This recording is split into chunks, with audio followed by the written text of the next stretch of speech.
How many graduate programs would you say you applied for? I feel like I'm applying non-stop and getting nowhere. Too many to count. You're never getting nowhere. The only situation when you'd be going nowhere is if you're doing the same thing every single time. So if you're applying to lots and lots of places and you're learning from each application what could potentially help in future or what could potentially differentiate you, then you're making progress. Most people don't make progress because two things happen. You apply to places, they don't give you any feedback. So you don't know why you didn't get the offer when you got rejected. And secondly, they don't compare themselves to what other people are doing. You've just seen a full presentation about myself, about how I put experience on my CV, how I put social proof everywhere, how I work on multiple projects at a time. If you didn't have me to benchmark against, you may think that you're doing the right things. But now that you know that this is what I was doing, you know that there's people out there that are doing these kind of things. So that's the level you need to be at. That's what I figured out. I realized there was other people out there just doing a lot more than me. And that's why they were getting opportunities where maybe I wasn't. Don't just keep flogging a dead horse. If you're applying and getting nowhere, that's an indication that maybe you need to do something better in terms of your experience.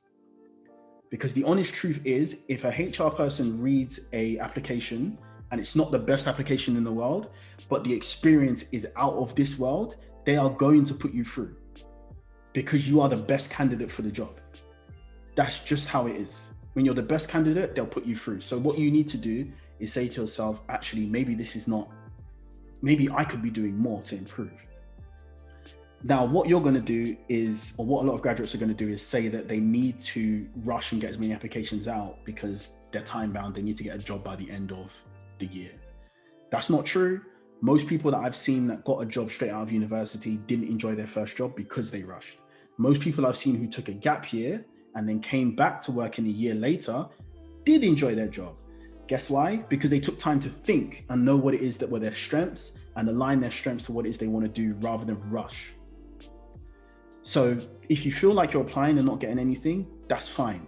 You're still young. You're still at university. You've got at least 2 more years from when you graduate until you start to look at yourself and say, okay, maybe I really need to now get something. So don't see being in your final year as being the end all be all. You're not behind anyone if you haven't got a job by the end of graduation. Know you've got a lot of time. Make sure you build up the skills now while you've got time to build them, and then keep working.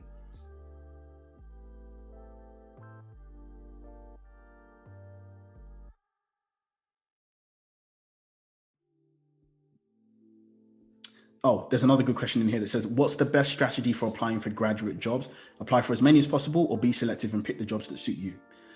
The truth is, the second option is best, to pick jobs that suit you. But in order for you to pick jobs that suit you, you need to be the person that can be hired. You need to be on that level. You need to know that you've got your stuff together. You need to know that you can come and bring stuff to the table. You need to know that you can pass applications. You need to know you can pass interviews. Until you're in that position where you have that level of confidence, beggars can't be choosers. Quite frankly, as a student, you usually don't have enough experience to go out there and just pick 3 jobs and expect them all to come and give you the offer. But if you have worked hard and you've had lots of internships or you've had lots of experience to date, or you know that you can pass interviews and you know you can get offers, then just pick the jobs that suit you. That makes way more sense than save your time. Otherwise, you're going to have to kind of do the scattergun approach of applying everywhere. And this happens to most students. I'd say like 80% of students get here, where they haven't built on much experience in the first 2 years. So in the final year, they just do this scattergun approach of applying everywhere. And that's normal. It's not the best way, but it's the only way that's going to work when you don't have the experience, because you just want something. Now, remember, again, you don't want to just get the first job that comes.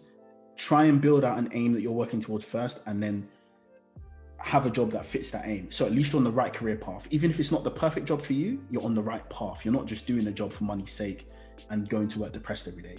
You're actually doing something that's going to benefit you long term. That's the main thing that you want.